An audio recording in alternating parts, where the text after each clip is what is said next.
So we want to welcome everybody again to tonight's presentation. It's a review of our past winter and look ahead to the upcoming summer. I'm Joe Deli Carpini, the Science and Operations Officer, and with me, two of our meteorologists, Rodney Chai and Bryce Williams, who will take us through most of the presentation. So glad to have them aboard as usual. So Bryce, I think you're starting us off, so I will let you take it from here. All right, thank you for the introduction, Joe.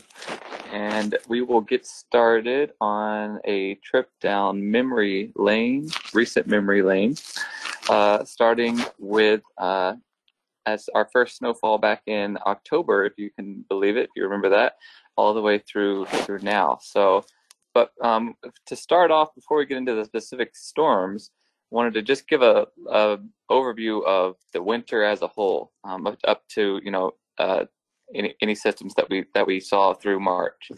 And so looking at this, it was kind of a mixed bag. Temperature-wise, it wasn't. It was warmer than average temperature-wise. You can see the average temperature there listed, and then in the parentheses is the difference from the normal or average. And so you can see all those in red means that we were anywhere from 0.8 to 3 degrees above normal for our winter season this year at all our climate sites. So pretty mild overall, obviously with spots of cold air in between. Snowfall and precip-wise, that was where it was more of a mixed bag.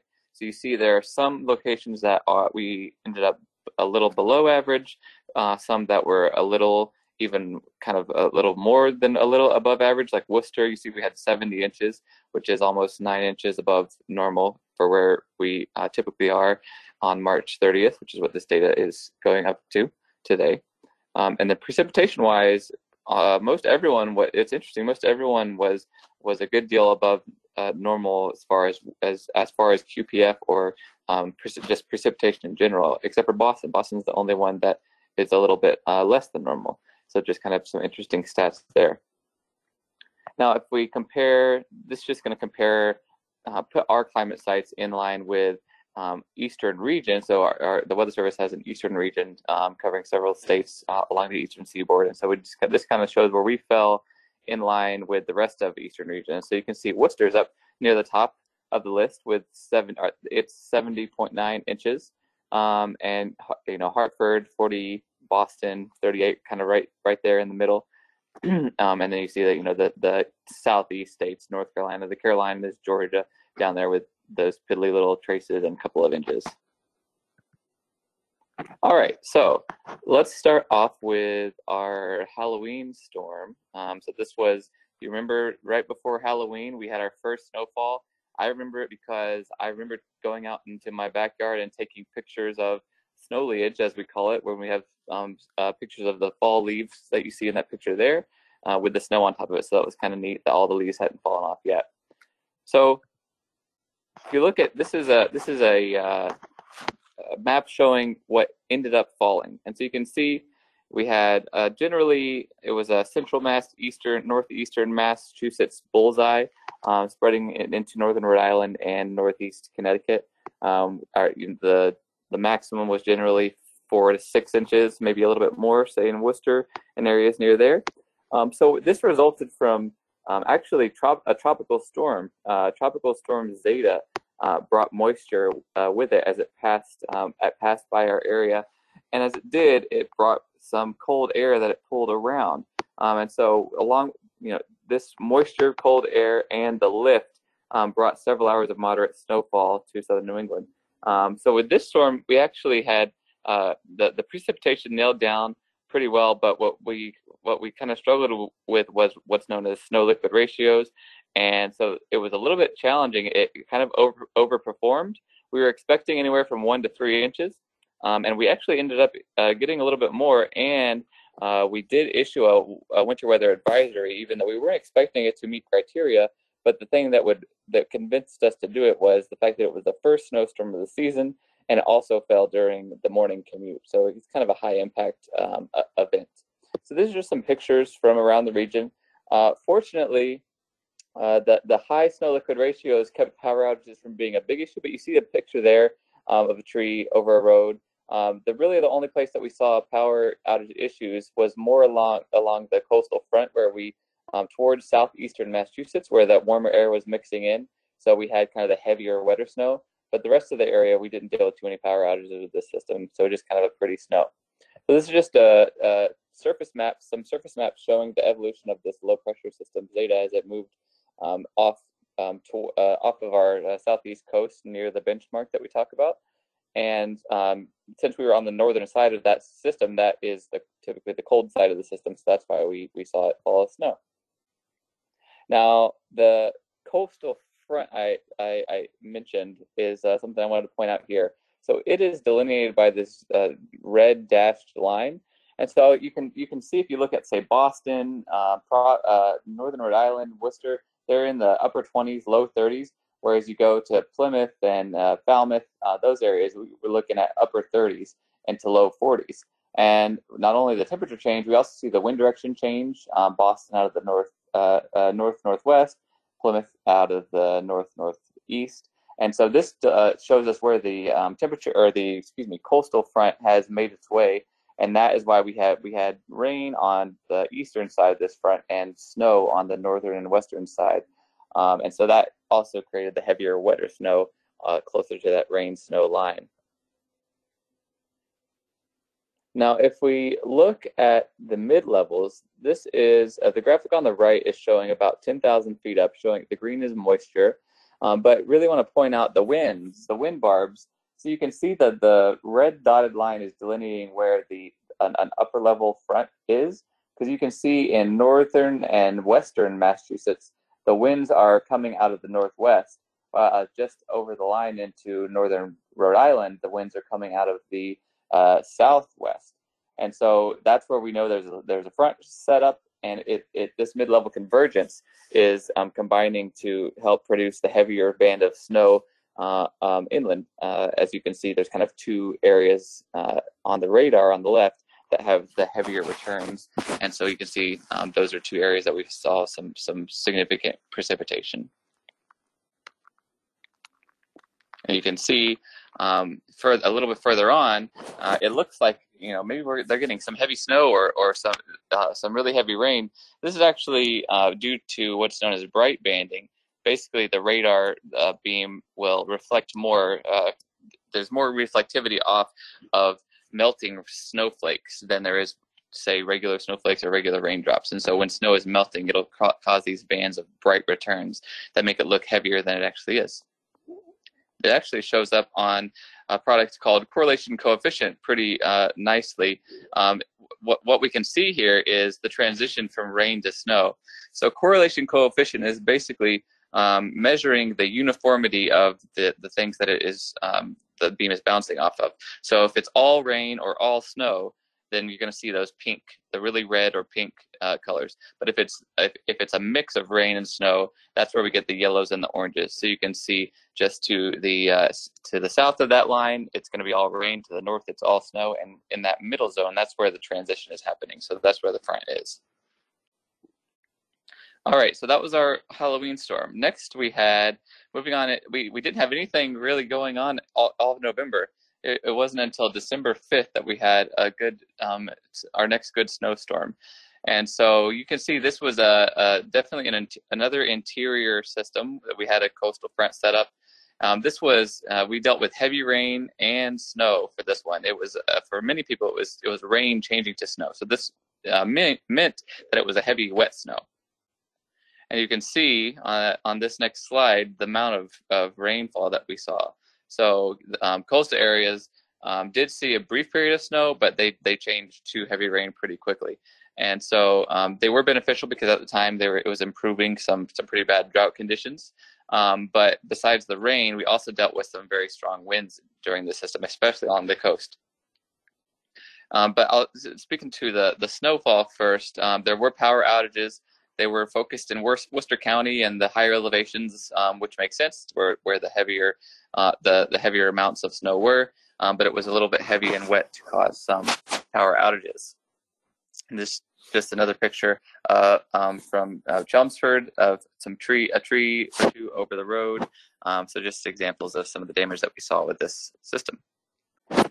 All right, so just a little about the meteorology of it. So on this is the weather surface map for 4 p.m. Saturday. If you were to look back at 7 a.m., the low pressure system, it had a strength of about 996 millibars.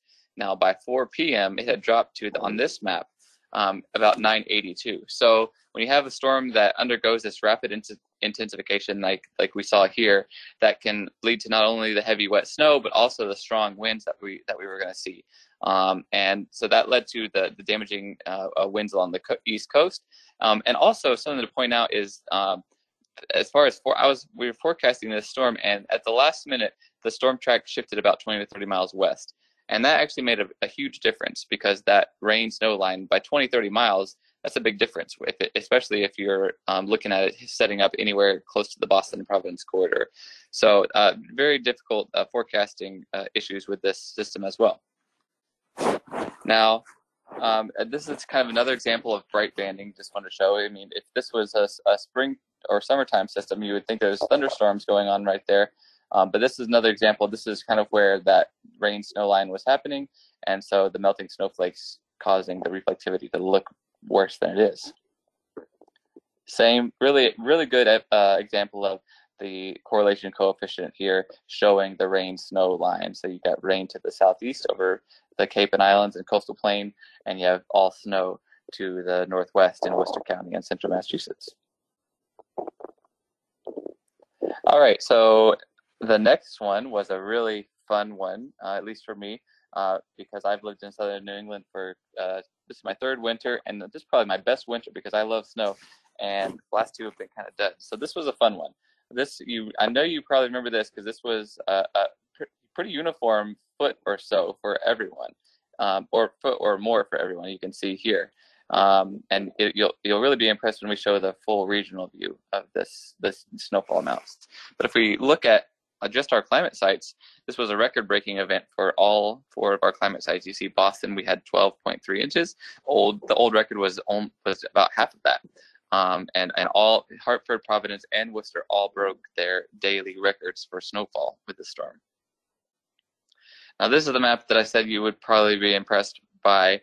You look at some of these totals out of New York, Vermont, New Hampshire. They're incredible. We're looking at 43, 44 inches of snow in one storm. So, fortunately for our, power issues and everything, that was displaced further northwest than we had to deal with. So we were just seeing it from afar. But as a meteorologist, it was pretty remarkable to watch unfold, especially because this wasn't a particularly strong surface low. So if you see the low pressure tracks here, it's kind of small, but you can read it's 995 millibars, 1,000 millibars off the Nantucket coast. And so that's not exceedingly strong. It's a pretty marginal surface low, but that just means the fact that we got this much snow out of this system just means that it really is not just about the surface. You have to look all through the whole column of the atmosphere, as we call it, to know exactly how strong the storm's going to be. And so this is just an example from that Rodney actually took a video from his place in Attleboro of puking snow during in the heart of this event, and you can see the visibility is kind of reduced and it's accumulating on the roads really well. And then we have some pictures from some other forecasters. All these are forecasters in our office. There's up from all over southeast Massachusetts, including Joe's house there in Norwood. And so you can see lots and lots of snow with this. Very pretty to look at. Now, one of the hazards besides the snow that we were concerned about and talking about leading up to this was the potential for what's known as a flash freeze. And so this is just a time walking through the time hour by hour of the surface temperatures. So you can see that the darker the blues moving into the aquas. That's where we have the freezing line dropping south and east through Boston and through Providence and into the coastal plain during the day after the snowfall. So anywhere that had the roads were still wet, slushy, that were above freezing, they would quickly freeze and could cause commute issues for people on the roads. And so that's something that we always have to watch with when we have cold front coming through after a snowstorm, is this flash freeze scenario that played out. So a little bit more about the meteorology of this one. So this is, if you've watched any of our event reviews for winter storms this winter, you've heard the term frontogenesis.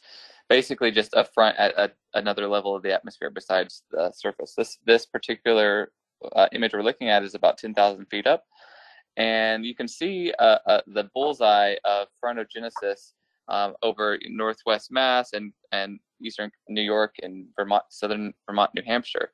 And so this, equals strong lift and heavy snow, which is what we saw. And so there was there was also, in addition to this, a lot of convergence at this level. Basically, we had really strong winds, say like 80-mile-per-hour winds, that was just running into really weak winds, say 10-mile-per-hour winds, and causing a traffic jam up in the atmosphere. And this causes air to lift and go up and cause the snow to start dumping.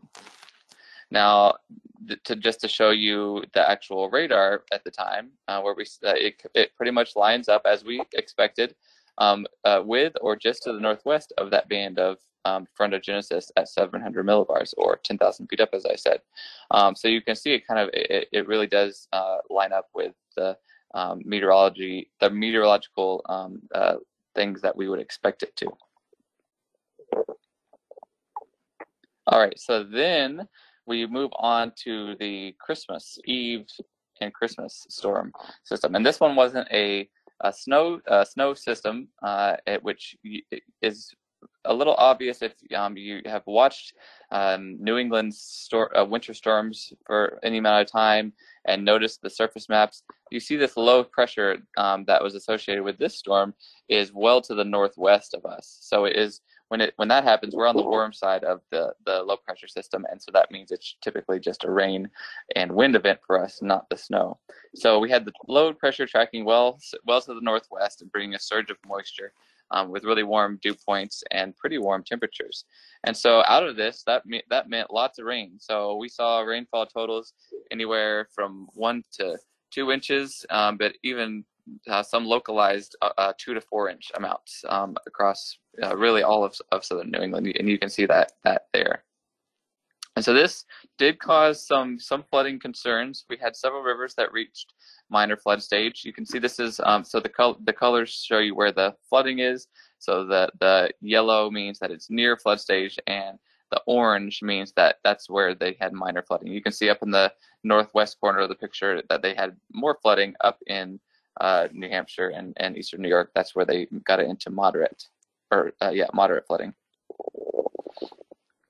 So, why is this? Well, obviously we had all that rain that I just showed, but also we had to, in the wintertime when we have these warm systems, we have to think about how much snowpack we have, how much water equivalent is in how much water liquid is in that snowpack that could be melted out and turned into flowing water that flows into the rivers and makes them rise out of their banks. And so we can see that the previous, we actually had a storm previous that left about 1 to 2 inches of water in the snowpack. So if that was to all get melted out, that would be like it would be as if it had rained 2 to 4 inches instead of 1 to 2.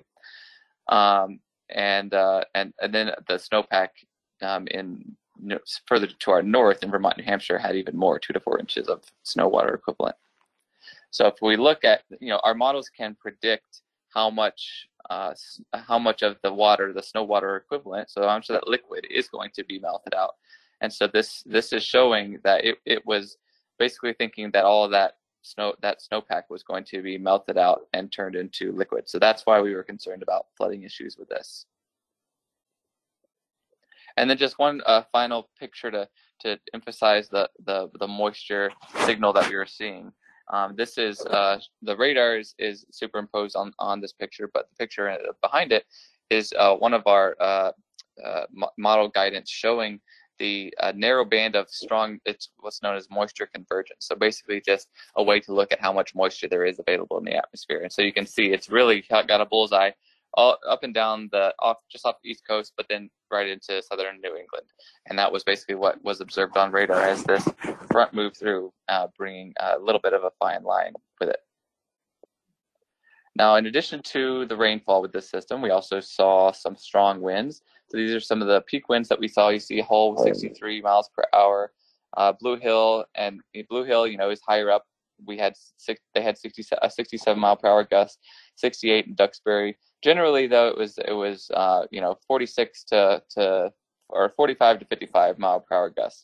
Now, this could have been much worse, and we were one of the forecasting challenges leading up to it was figuring out exactly how warm it was going to get, because that would determine how much of the wind aloft, which was much stronger, would mix down to the surface. And so these are forecast soundings, basically what we get from our weather balloons that go up and take measurements. And this is showing what's known as an inversion. So the red line is the temperature, and usually when it goes up in the atmosphere, it will the temperature decreases, it cools with height, but it's actually increasing. And so that causes that's known as an inversion, and that will keep winds from mixing down as well. So we zoom in on here and just look at exactly what we're seeing. This is a zoomed in image from the 7 a.m. weather balloon sounding. And so you can see winds at the top of the inversion. The winds are on the right side, the little barbs, and the number of ticks or triangles on the barbs is showing you how strong the winds are in knots. So at the top of the inversion, we see 75 knots of wind. And so this gives us an idea of the this is above the maximum expected wind gusts. We would expect that, say, 50 to 75, 80% of that wind would be able to mix down when we have an inversion. And that's what happened. We had a 68 mile per hour gust, and that would be about 80% of the maximum winds. And so with this system, if we had reached into the mid 60s rather than the low 60s for temperature wise, we would have had much stronger winds and more damage. So we've dodged a bullet on this one, fortunately, especially since it's Christmas and people are on holiday. Nobody wants to deal with that. So that is all I have, and I am going to pass it on to Rodney. Well, thank you so much, Bryce. So let's jump into 2021. And the first event that we're going to talk about for the new year is the January 15 to 16 high elevation snowstorm. And you can see the bulk of the snow is pretty much along the spine of the Green Mountains in Vermont, up down towards the Berkshires in Massachusetts. And really everywhere else is there's no snow. And most of the region, and most of you probably would remember this to be a soaking rain event with heavy rain totals of 1 to 2 inches. But out towards the higher elevation in western Massachusetts, here's a look at Chester. Moderate snow with large flakes at 1:30 a.m. But because the temperature is above freezing, the snow was struggling to accumulate. And as forecasters, the challenge in this event would be pinning down the different precipitation types, and in addition to that, how do we forecast the transition between different precipitation types? Like for example, changing back and forth between rain and snow, and alongside with the surface temperatures, which can differ greatly across short distances. And this is a look at North Adams observations in northwest Massachusetts. And you can see that initially it started off as light snow, and there was even thunder snow being reported at 1:30 a.m. And then it flipped over to light rain for an hour and a half as the temperatures warmed to 36 degrees. And then towards daybreak, it changed back to light snow as the temperature cooled a couple of degrees, and then finally changed to heavy rain. So a very, very challenging forecast, to say the very least. And here's a look at the surface observation at 5 a.m. on January 16. And you can see that, so focus on the stations that are in the red circles. And so North Adams is the one on the topmost observation. And you see that the temperature at North Adams was 33 degrees at the time.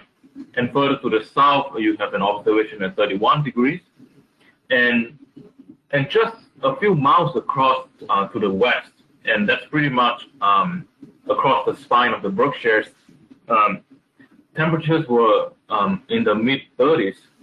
So that meant, a huge reduction in how much snow it can accumulate, especially towards places like Pittsfield, which is just to the west of the Berkshires. And that's really because of the downsloping effect. And we know that so when air rises, it cools. The opposite is also true. As air descends, it warms. So in this case, we had the wind out of the east. And so as the air descends down the Berkshires towards far western Massachusetts, temperature warmed, and so instead of snow, you had heavy rain. And here's a look at Carmington, Massachusetts. And remember, we talked about how snow was struggling to accumulate at 600 feet. But just over 1,000 feet, it was a winter wonderland with almost 10 inches of snow. And here again is the snowfall observation. And just across the border into Vermont, so they actually got close to a foot of snow. And this is at 2,200 feet in Ridgeboro, Vermont. And, it was snowing pretty hard at 1 to 1.5 inches per hour rate. But it was also kind of like more like a heavy, wet type of snow. So in this case, the snow to liquid ratio is relatively low at 7:1. So moving on, it's hard to believe, but so we are still in March, and last month was a pretty active weather pattern, and not just for us in New England, but also for much of the country. Some of you may remember the Arctic outbreak across the central part of the country, and a lot of places like in Texas, they were setting record low temperatures. And for us, we did not quite get into the core of the Arctic cold, which is a blessing in disguise. But we did get cold enough to for us to get quite a bit of snow. And in fact, probably that was the snowiest part of the winter. You can see the climate sites reported really anywhere from 15 to 30 inches of snow for the first 3 weeks of February. And so why did our weather pattern change as we flipped the calendar from January to February? And in a lot of times we have to really look at the broader picture. And in this case, this is the global weather pattern. And some of the more commonly used teleconnections are things like NAO and PNA. So NAO stands for North Atlantic Oscillation, and PNA stands for Pacific North American Pattern. And for the first half of February, the NAO turned negative, and that means that there's downstream blocking. And so if you can picture kind of like some kind of like a blocking pattern south of Greenland, and we know that the storms tend to move from west to east. And so when there's blocking downstream, the storms are not in that much of a hurry to lift. So you can have more amplified and slower moving systems, and longer duration means a longer time to accumulate snow. And then on the other hand, we also have a positive PNA, and that really means ridging across the northern Rockies. So when you have a ridge for the western half of the country, you would likely have a deep trough in the eastern half of the country, and that really helps to reinforce the cold Canadian air for the eastern half of the country during that period of time. And another teleconnection that I want to highlight is the Arctic Oscillation. And notice how the Arctic Oscillation went from deeply negative to almost neutral in a short period of time. And when that happens, the environment setup is more favorable for East Coast storms. So and it is not surprising that we the first 2 weeks of February seems like storm after storm. And here's another look at the Arctic oscillation. So when you have a negative AO, it is associated with more frequent and deeper intrusion of Arctic air into continental US due to a weaker polar vortex. And I know this term is, people really like this term polar vortex, but what it really means is that, the polar vortex of PV has always existed near the Arctic. And usually it kind of locks very cold air in place near the Arctic Circle, but every now and then the piece of it breaks off and slides south. And so that's when we get our Arctic outbreak. And here's a couple of graphics showing you how extreme the Arctic outbreak was especially for the middle part of the country.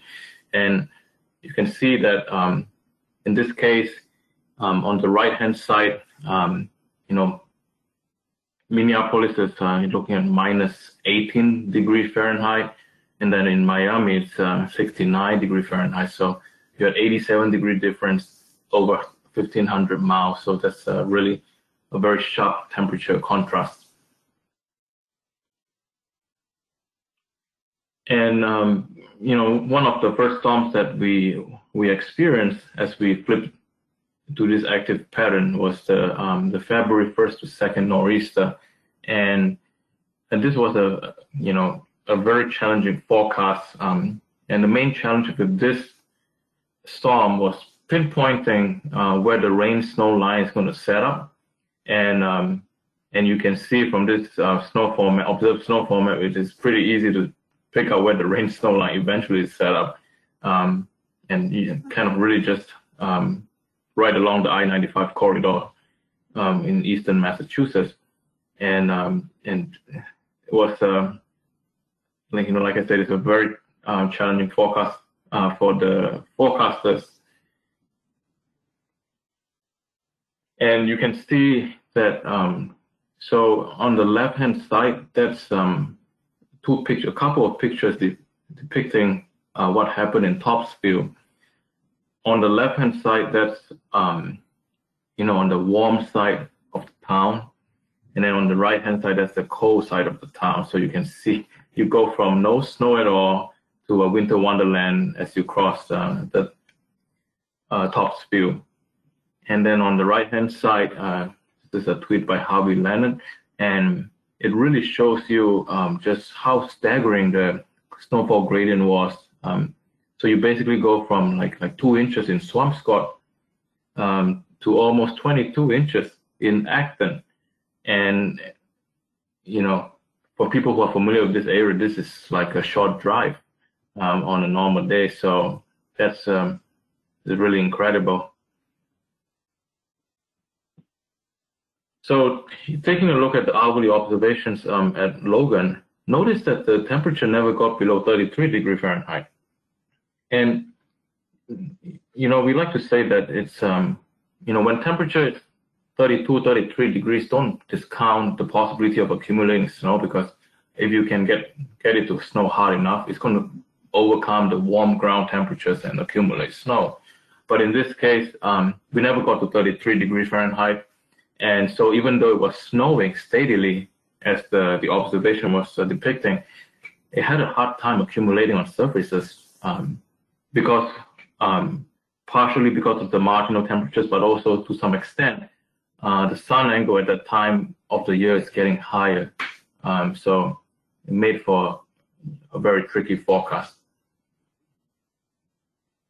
And so the ground truth was that, so this is a picture taken in Attleboro, and it was snowing heavily, but again, having a really hard time to accumulate 33 degrees Fahrenheit. So, you can get the precipitation type correct, but at this kind of temperatures, you're really talking about very fine margins, and you can nail the precipitation type and intensity, but in this case, it just it's not quite enough to accumulate snow efficiently.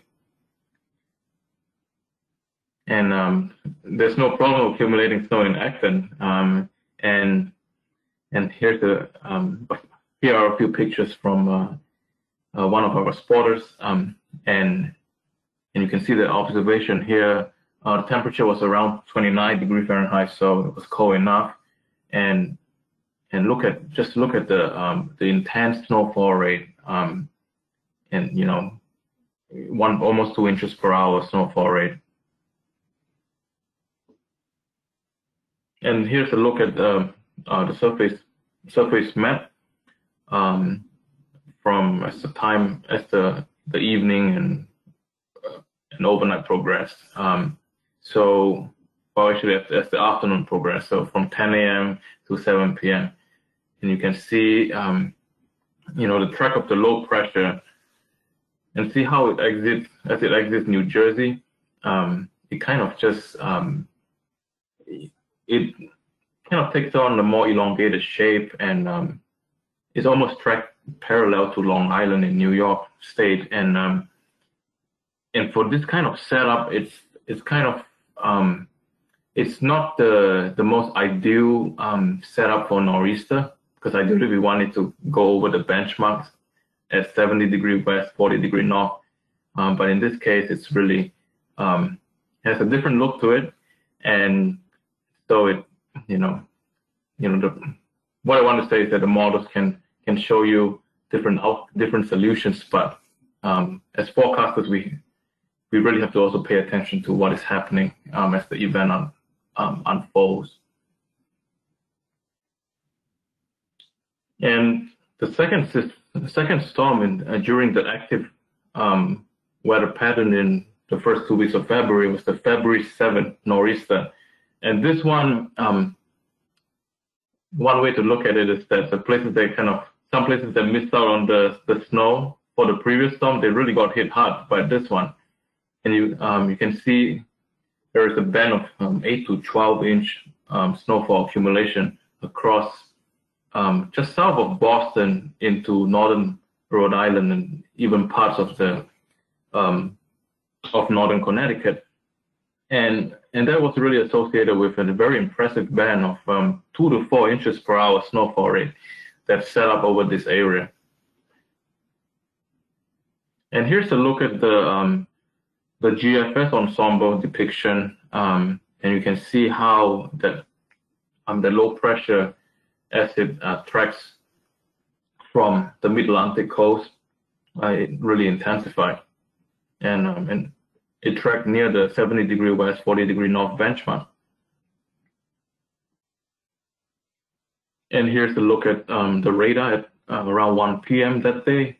Notice that band of heavy snow setting up again from just south of Boston into northeast Connecticut. And there's also a second band over Nantucket, but then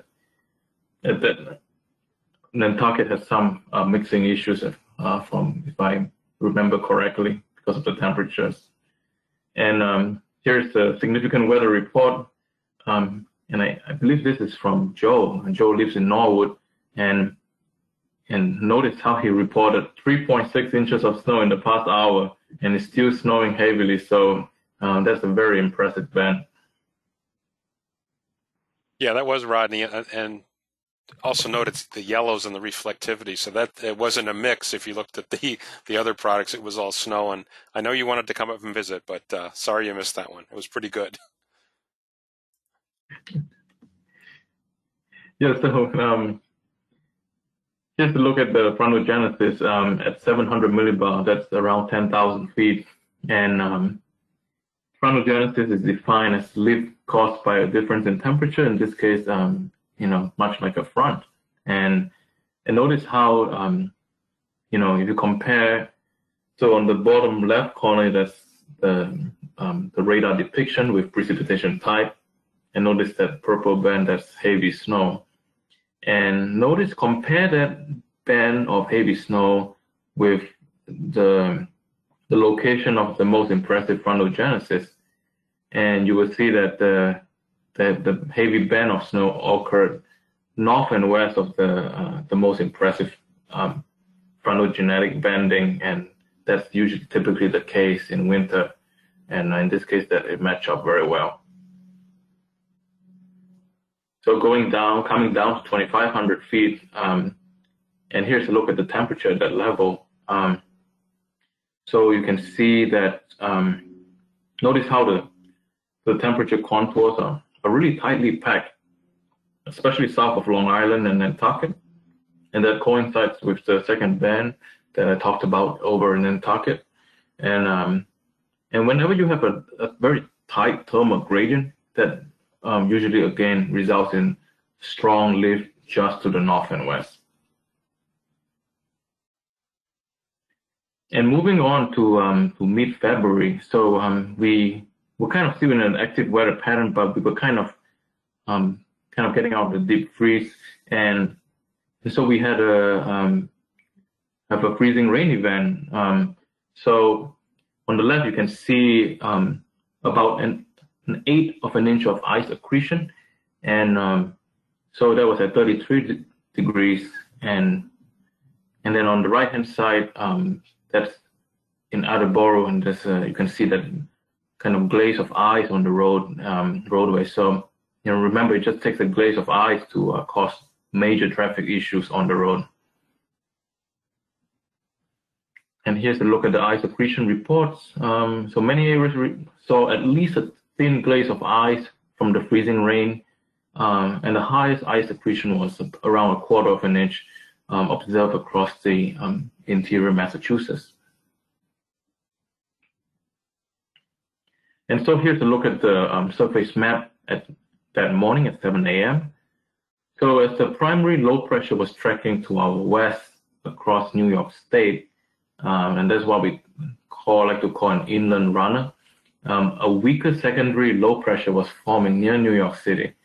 And that development of the secondary low pressure, it helped to keep a light northerly wind flow across the interior sections of New England. And when you are able to lock in sub-freezing air at the low levels, you really increase the chance of having freezing rain. And here's a look at the one of the model forecast sounding, and in this case is from the NAM, and over Worcester at 5 a.m. And notice how there's a warm layer above the ground, and that was about +4 Celsius, or kind of around 40 degrees Fahrenheit. So when you have such a pronounced warm nose, any snowflakes falling through the air would melt completely into liquid. But then there's a sub-freezing layer very close to the surface.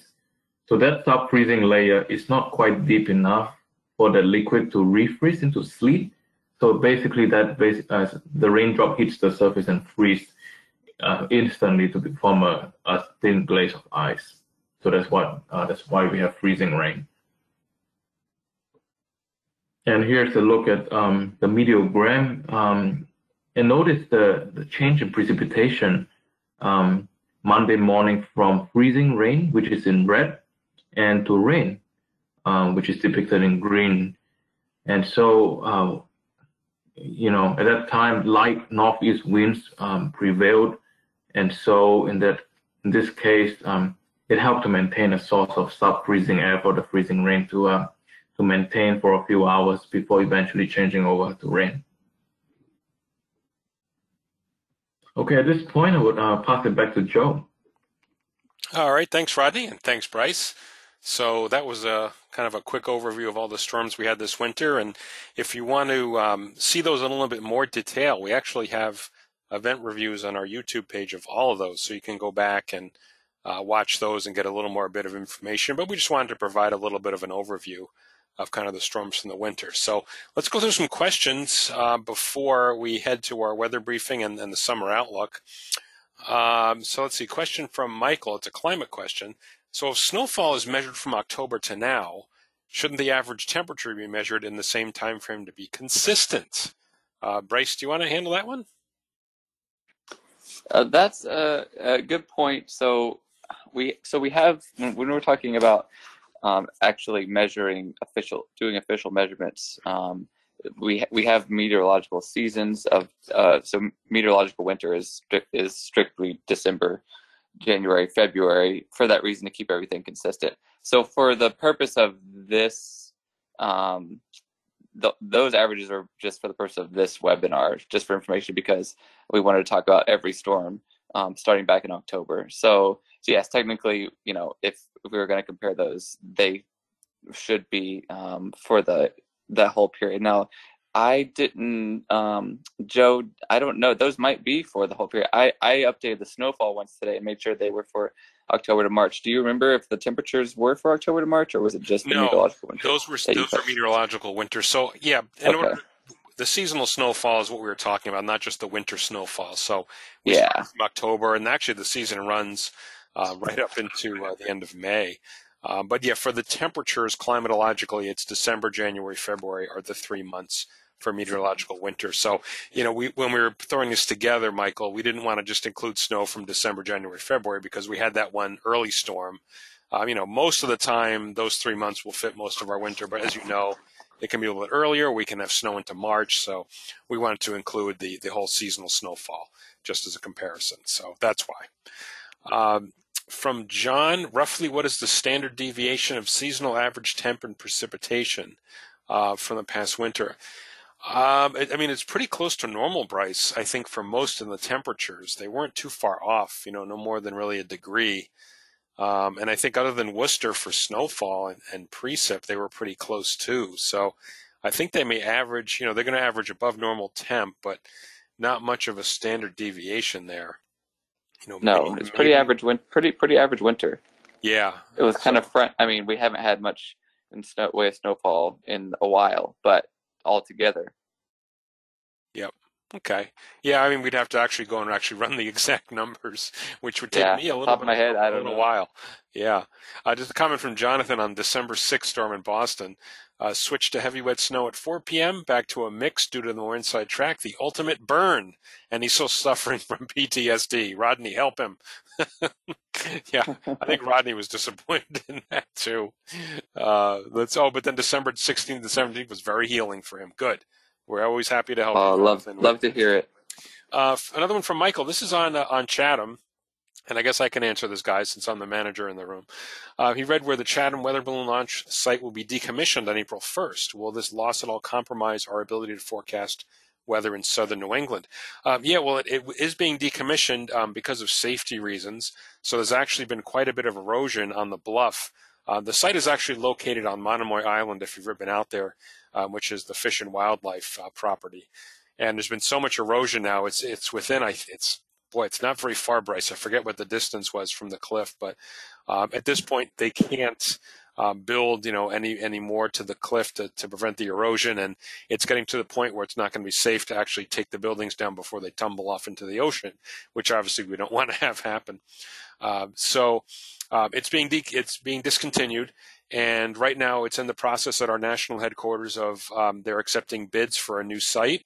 And eventually, a new site will be chosen. And by the time the whole process gets complete, it's probably going to be a year or two. The government wheels turn slowly, unfortunately. But we're looking at a number of locations on Cape Cod, so we keep it in a similar environment. So stay tuned for that. But as for your question, will it compromise our ability to forecast weather? Not really.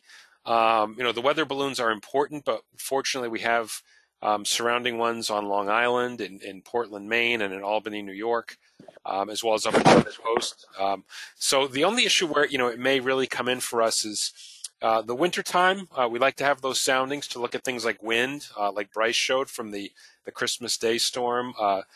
Precipitation type, it helps us track, kind of what the temperature is doing right over us.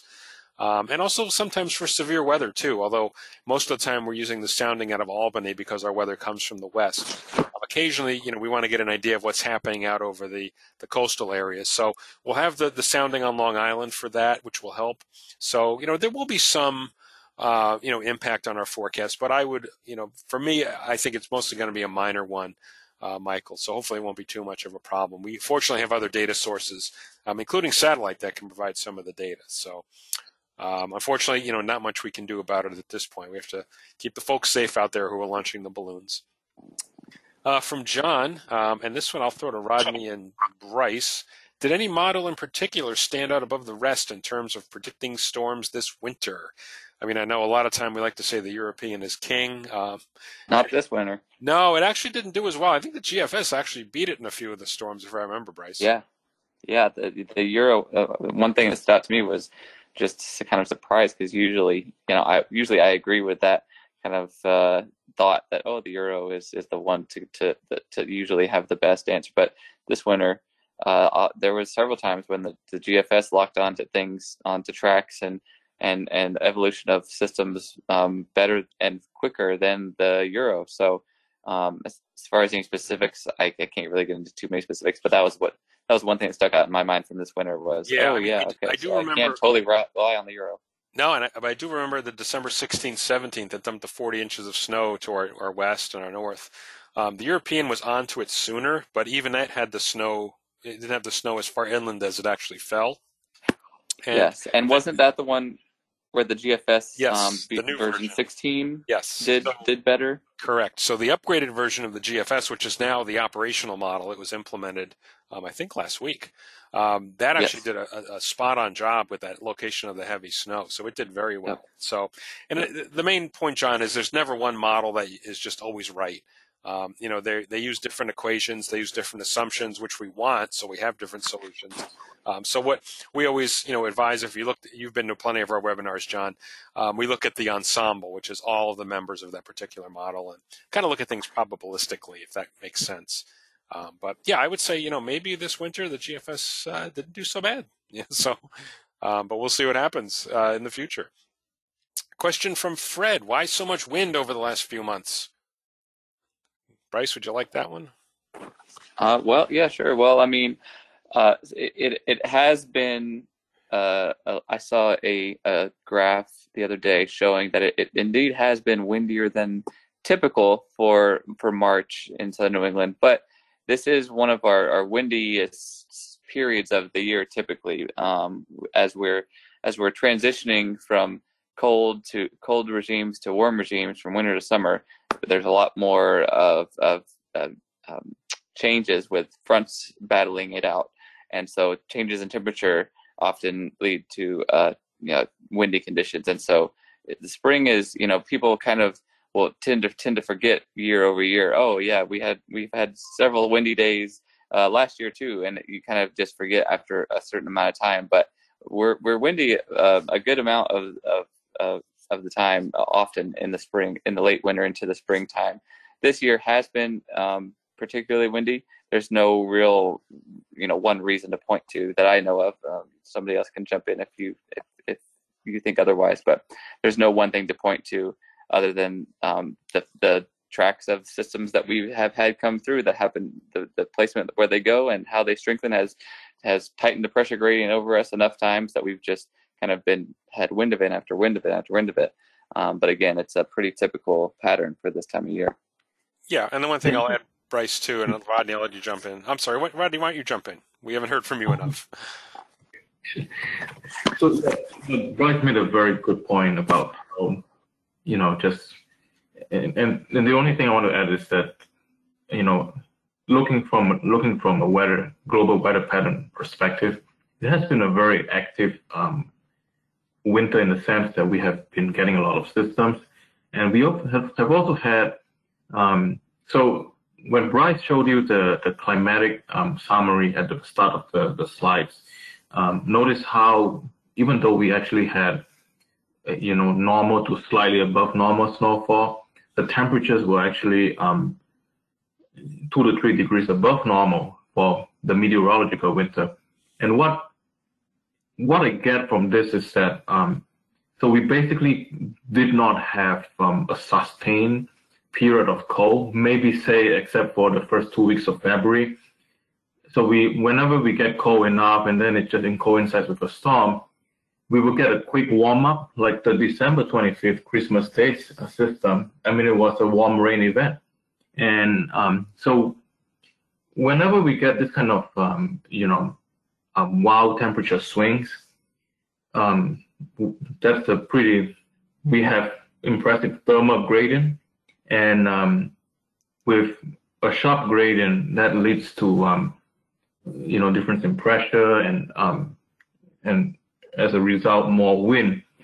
And so at least from a qualitative standpoint, I would say that the increased frequency of significant wind probably has something to do with just because this winter has been pretty active and kind of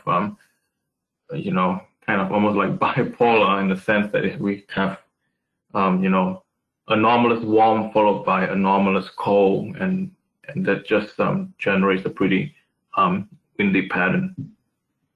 All right, there you go, Fred. And my only complaint, guys, is all the windy days seem to be on Mondays, which is also my trash day, and my trash can is blown over several times. So not happy about that. Love it. But yeah.